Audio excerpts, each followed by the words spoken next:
told you that the US government has a secret plan to revalue gold at $15,000 an ounce, and it will wipe out the current year's deficit and reduce the US government debt, and it won't cost you a single penny. It sounds impossible, right? But this plan is not only possible, it's been done before, and I think it's in the making as I make this video. And the key to all this is gold. A revaluation of gold to $15,000 would generate $3.9 trillion of windfall for the Treasury. It would wipe out the entire budget deficit for 2025 or 2026 when they do it, and it would allow the government to pay down a huge chunk of the national debt. We're talking about a potential revaluation of the US government's gold holdings from the statutory price of $42.22 to $15,000 an ounce. Today, I'm going to break down how this could happen, who gets rich, why the whispers about this plan are getting louder in the highest circles of power, and how you can know when it's about to happen and prepare yourself. Let's start with a simple fact. The United States government owns a lot of gold. It's about 261.5 million ounces, to be exact. On the official books of the government, this gold is valued at just $42.22 an ounce. That's the statutory price of gold set in 1972. The gold thus has a book value of only 11 billion US dollars. But at today's market price of about $3,300, that same gold is actually worth over $862 billion. And if gold were to be revalued to $15,000 an ounce, that gold would be worth over nearly $4 trillion. But let's go back in history a little bit. Where did this gold come from in the first place? Currently, it's held by the US Treasury, which is a branch of the US government. Back in 1934, in the middle of the Great Depression, President Franklin D. Roosevelt signed the Gold Reserve Act.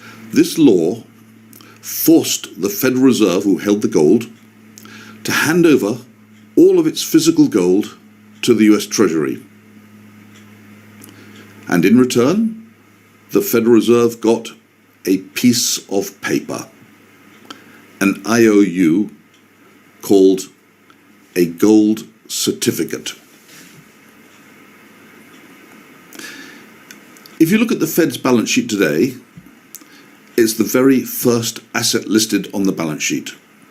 It's called Gold Certificate Account, and it's valued at that same $11 billion. But it's just an accounting receipt. It's not a claim to get their gold back, ever. The Federal Reserve cannot and may not convert that certificate into gold, and it has no right to ask for redemption of the certificate. So the only way it can be redeemed is if the Treasury so decides, and if they redeem it, they'll redeem it at the statutory price of gold, i.e. at $42.22 an ounce, which is $11 billion. So that gold certificate is on the books as $11 billion. It's only worth $11 billion, and it never will be worth any more, and it can't even be cashed in, at least not at the holder's behest. So we go back to 1934. All that gold was transferred from the Federal Reserve to the Treasury as a result of the Gold Reserve Act. Roosevelt wasn't done on that day. The next day, he devalued the US dollar by over 40%. He did this by changing the official price of gold from $20.67 an ounce to $35 an ounce. Or more precisely, as it was worded in his proclamation, he reduced the gold weight of the dollar from 25.8 grains of gold 9/10 fine to 15.715 grains of gold 9/10 fine. Obviously, we know it today as an increase in the price of gold from $20 to $35. Now, this move, this genius move at the time, created a 2.8 billion paper profit out of thin air. And Roosevelt made absolutely sure that that profit went straight to the Treasury, not to the Fed. He said, and I quote, "We believe that all profits should revert to the Treasury of the United States for the benefit of the country as a whole." And with that, the Fed was left with a bit of paper and nothing more. Obviously, their real gold was now gone. The move shocked bankers in London, Paris, and Zurich. The mighty US dollar that they held had suddenly lost 41% of its value overnight. Foreign bankers saw it as an aggressive, unfair trade tactic. It was a clear signal that the old rules of money no longer applied. So, why am I talking about something which happened 90 years ago?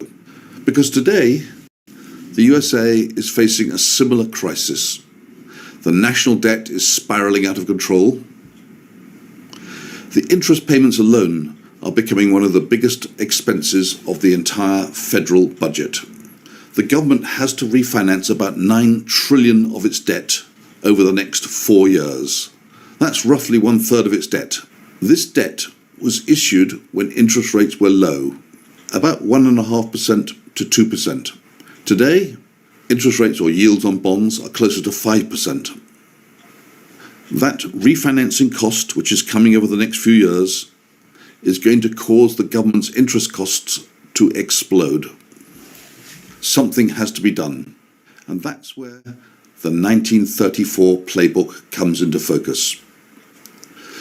The idea, gaining traction, is to repeat Roosevelt's move, but on a much grander scale. Let's get back to Clive Thompson's video. A revaluation of gold to $15,000 would generate $3.9 trillion of windfall for the Treasury. It would wipe out the entire budget deficit for 2025 or 2026 when they do it, and it would allow the government to pay down a huge chunk of the national debt. So how would this work technically? Because it's a kind of monetary sleight of hand, but it can be done in 4 simple steps, which I'm going to outline. And I'm not asking for any Nobel Prize for explaining this. First, the Treasury would buy back the gold certificates held by the Fed, paying the value, $11 billion. Secondly, the President would issue an order raising the official statutory price of gold